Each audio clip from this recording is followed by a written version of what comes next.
how long does a water softener last? Well, if you have standard resin, which is 8% cross-link, it's the most common one you can find in water softeners, it should last you about 10 to 15 years. However, if you are using city water, that is going to reduce the lifespan. So to give you an example, let's pretend that this is Superman. This water softener is Superman. Now, Superman, as we all know, has a weakness, which is kryptonite. This water softener also has a weakness, which is chlorine. So if you have city water, there's gonna be a healthy dosage of chlorine in that water. So that's gonna reduce the lifespan about half. So instead of it lasting 10 to 15 years, it's gonna be lasting about 5 to 7 years. Now, how can you tell if your water softener is about to give out?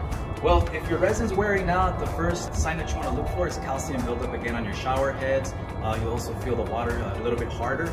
But another thing as well is that you can lose water pressure. So the resin, as it gets older, it has small little beads, plastic beads, and those get a little mushy as the life expires. And what happens as a result is you start losing water pressure. That's actually why we're here today, because they're losing water pressure, and that's why we're doing an overhaul in the system.